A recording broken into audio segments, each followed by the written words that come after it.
Disclaimer: this story is purely fictional and made for entertainment only. The characters don't represent any real idol. Script and voiceover are original. Please avoid hate comments. Every FF takes time and effort. Watch till the end. Comment your favorite moment. He never looked at me. 3 years of marriage, and I was invisible to him. Then his hand closed around my wrist.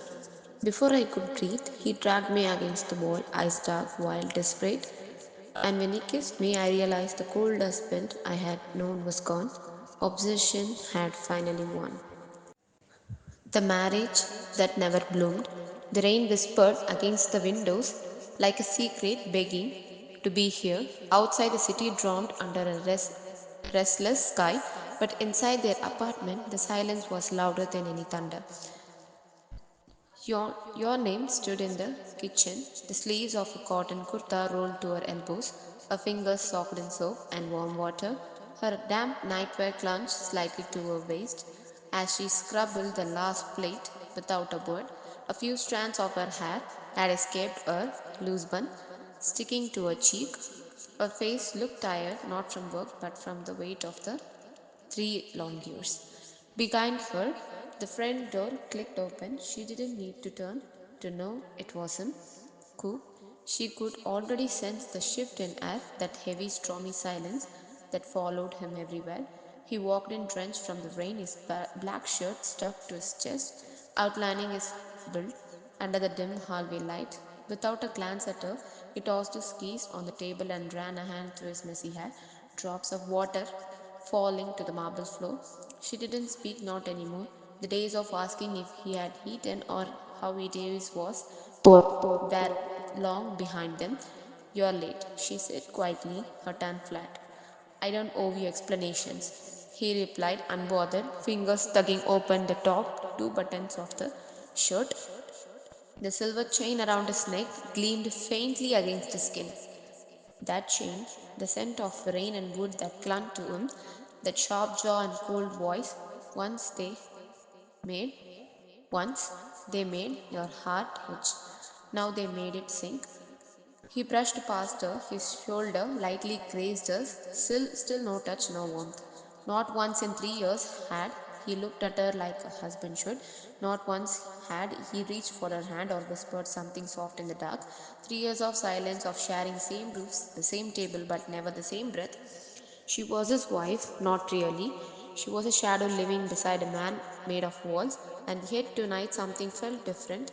He poured himself a glass of whiskey and sat edge of the living table room sofa, his legs spread lazily, elbow resting against the armrest, wrist turning the glass as he stared into it. He looked tired, but not in the way she could comfort anymore.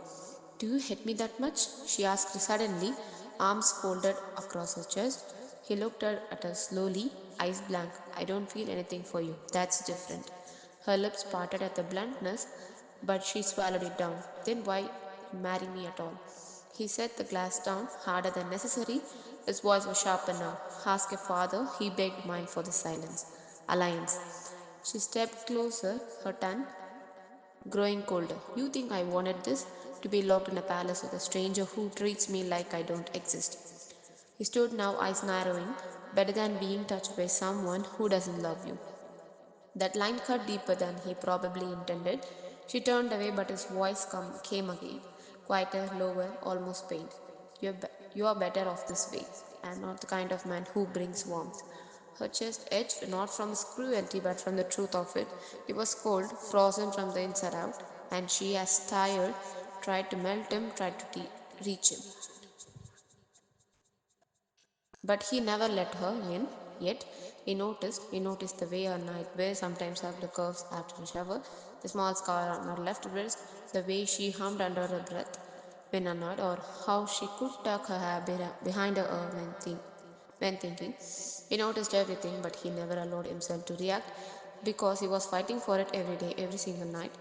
Because he knew the day he gave in, he wouldn't able to stop. Later that night, you sat on the couch, you sat alone on the edge of the bed in her own room, the one they never shared. The rain didn't hadn't stopped. She stared at herself in the vanity mirror, slowly removing her earrings. Her long hair fell loosely over her shoulders, ends Still slightly damp, her reflection looked soft, lonely. Her eyes didn't sparkle the way they used to. Across the hallway, Cook stood in silence outside a door. The soft yellow light from her room spilled into the darkness around his feet. He raised his hand, finger hovering over the doorknob.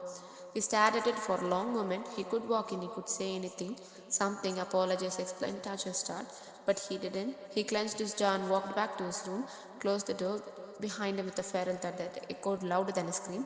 3 years, still strangers, still starving, still pretending, and yet neither of them truly knew the storm hadn't even begun yet.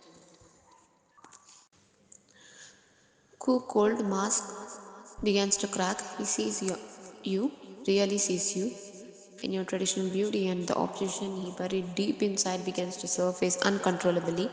He didn't touch her, he didn't say much, but he's on the edge. One more look, one more smile, and he knows he might finally snap. That's where the apartment had always felt cold, lifeless, just walls and space filled with silence that neither Cook nor you dared to break. But that evening, everything felt different. The sunlight wasn't harsh anymore, it was soft, glowing, warm, as if something gentle had finally dared to enter the cracks of their broken marriage. Cook wasn't supposed to come home early, never did, but something pulled him back that day. A strange unease, a hitch under his skin, like a storm inside him was demanding release. And when he stepped into the house, he stopped breathing. She was standing near the mirror, her back to him, adjusting a sari, not just any sari, a deep green silk that clinged to her like second skin. The fabric shimmered softly in the warm light, wrapped around her waist like a lover's hand. Her blouse left her back slightly bare, just enough to show the gentle dip of her spine, the mole on her shoulder, the curve of her body. He had refused to climb for years. Her hair was braided neatly, tied with the white jasmine flowers, their soft fragrance already drifting through the air. She wore gold bangles on both wrists, thin, delicate, and every movement made them sing softly.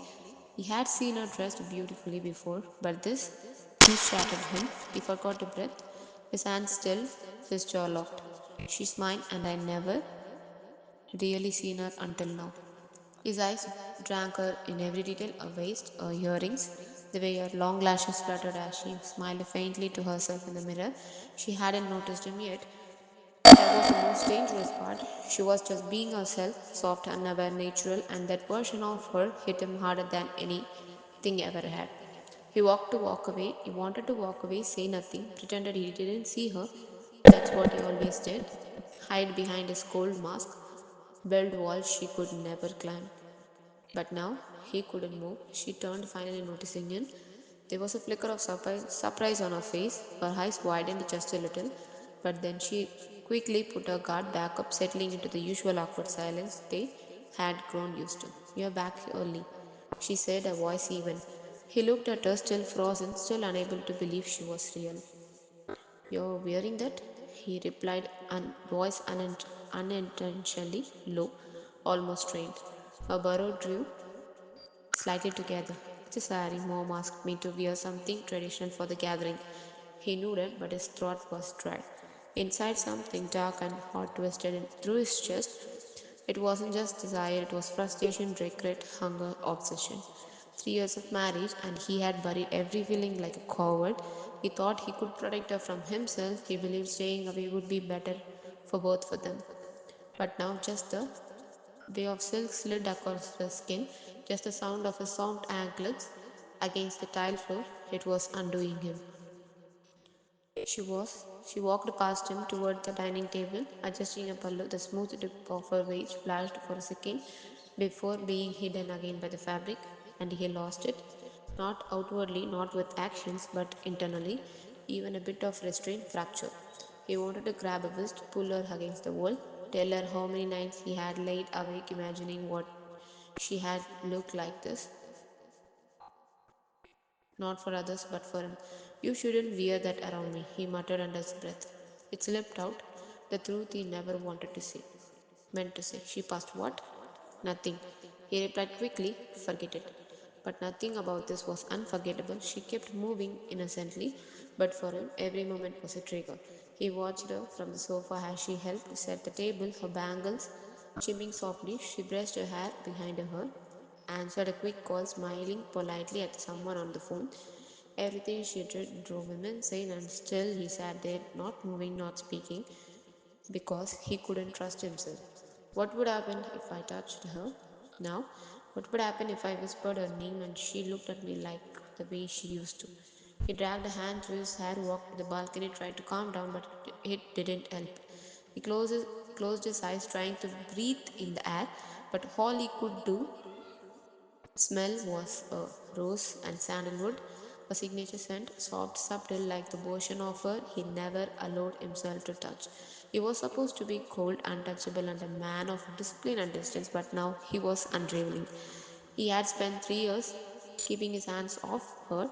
He thought he was doing the right thing, not hurting her, not pretending to be someone he wasn't, but all along he was starving himself. And now, with her glowing like that, as if she belonged to someone else, he couldn't take it. He didn't eat dinner, he didn't speak, he just watched her all evening, and no one noticed. No one knew that the man sitting silently in the corner of the room, burning alive. No one knew that her cold husband, the one who had never even held her hand, was moments away from falling apart. The wall between desire and restraint. The house smelled of jasmine, fried sweets, and nostalgia. Fairy lights blinked lazily across the walls. A family's voices echoed through the hall. Laughter, teasing, comfort, plates clinked, anklets jingled, saris swished. And in the middle of the night, all stood you, dressed in a maroon saree, as soft curls cascading down her back, her bangles glinting as she moved between the guests. She looked like a goddess among stars, poised yet glowing with something deeper, something untouchable. But Cook, standing in the farthest corner of the house, wasn't watching like everyone else. He wasn't admiring, he wasn't smiling, he was burning. He hadn't said a single word since they stepped into the family room. Not to her, not to everyone, but his eyes, they never left her. From the moment she stepped out of the bedroom in the sari, his self control has started to crumble. The way the fabric hugged her hips, the faint shimmer of her lips, the soft curl around her lashes, it was too much, too intimate, too unreal. She had always been beautiful, but tonight she was dangerous and he was losing. Every time she tucked a curl behind her ear, bent slightly to adjust a plate, his fist clenched, his mind sharp and disciplined, burned with thoughts he couldn't control. You don't touch her, he whispered to himself. You don't ruin her. But then he sighed, some boy distant, cousin or not, reached out, touched his shoulder, too casually, leaned in too close while laughing. Her smile faltered politely. She stepped back, but for Cook, that was it. He didn't blink, he didn't ask. He walked straight through the crowd, ignoring the stars, the greetings, the warmth of a family. His gaze was locked, and it was deadly.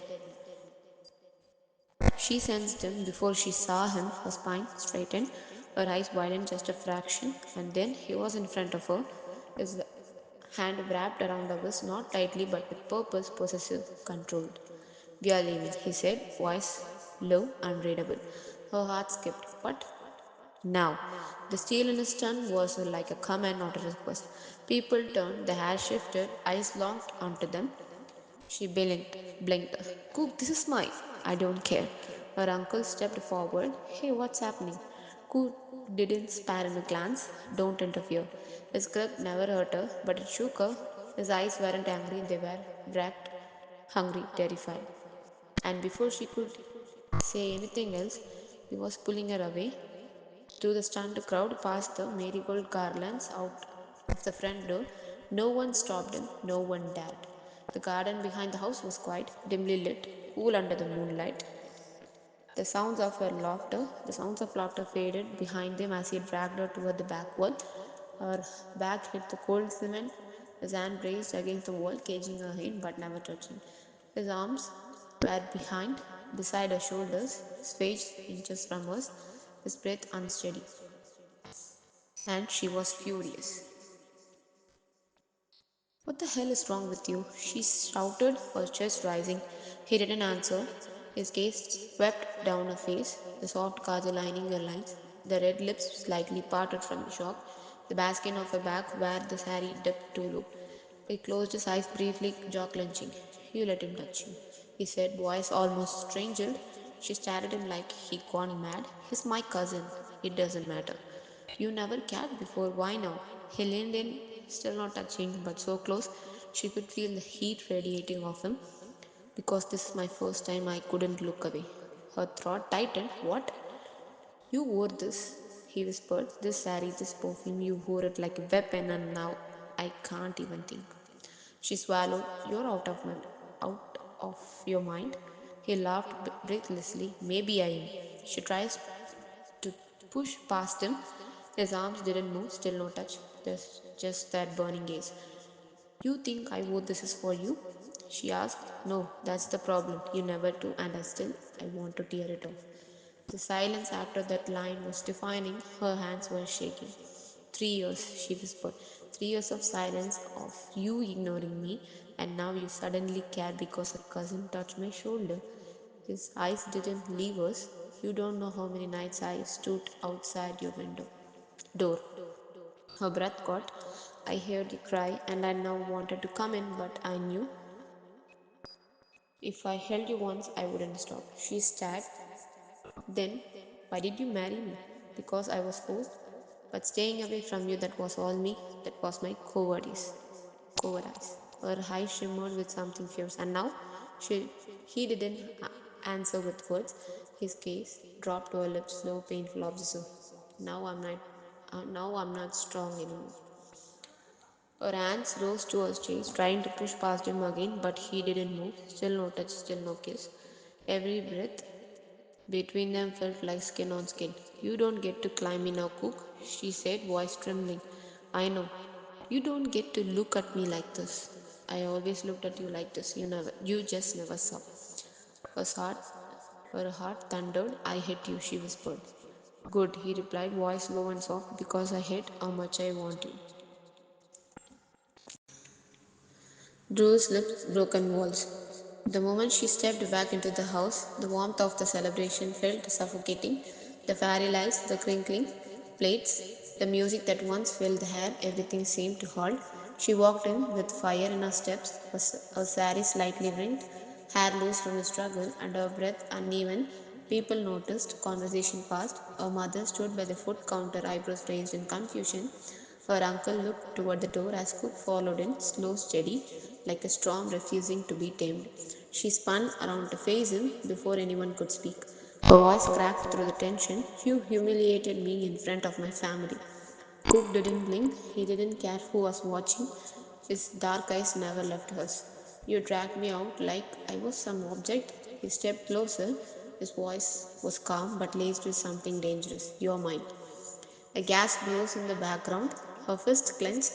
You never even touched me for 3 years, and now suddenly you care? He stopped right in front of her. Then he moved. His hand reached for her waist, firm, not rough, and before she could fully register the touch, he pulled her to him and kissed her right there in front of everyone.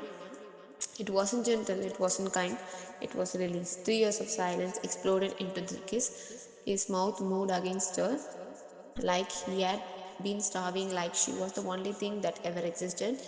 Her eyes widened, her bangles crinkled violently as she tried to push him away. Hands pressed against his chest. She struggled, breath hitching, her heart beating like a war drum in her chest. The room erupted in stunned silence, then murmurs, then shouts. Stop this! Her uncle shouted. Her mother dropped a steel plate with a clatter. Her aunt turned the child away. She finally shoved him hard, gasping for breath. Her lips were red and swollen, her chest heavy, her eyes filled with furry disbelief. Search this. What the hell is wrong with you? She hissed. Cook's voice come out ragged, his control gone. You think I can stay away from you after tonight? You never even looked at me before, she shouted, trembling. I did, he said, every night, every time you walked past me in the house. But if I ever touched you, I wouldn't have stopped. Her lips parted. She felt heat rise all over her body, not from the kiss, but from the honesty in his eyes. You're insane, she whispered. Maybe, but I waited. I watched you suffer. I watched you turn into the stranger in my own home, and I let it happen because I thought I was doing the right thing. He stepped closer again. She stepped back, but the wall behind her now. But the wall was behind her now. Her heart raced. You walked into the room today like a goddess in that sari, smiling like I didn't exist. He whispered, do you know how it felt to be ignored by the one person I have spent years trying not to crave? This isn't love, she whispered. It's obsession, he admitted, and it's mine. And he kissed her again, this time deeper, angrier, rougher. Her hands flew to push him again, and she did, hard, a bangle cut against her wrist from the force. She stared at him with lips bruised, hair tangled, her breath hushed. Her father came forward. Cook, stop this. You have lost your mind? She was frozen, caught between anger, shame, and something she didn't want to name. Cook didn't yell, he didn't argue. He just stared at her like she was his entire world, burnt, sacred, untouchable. You can hit me, he said softly, but you will never escape me. You don't own me, she said shakily. You have always been mine, he replied. You just never saw it. Her mother held her arm, pulling her slightly away from him, but she didn't resist, not fully. Because somewhere deep inside, under the furry and the shame, was something much worse, desire, and no one, not even herself, could deny the way her heart broke and bloomed in the same breath when he looked at her like that.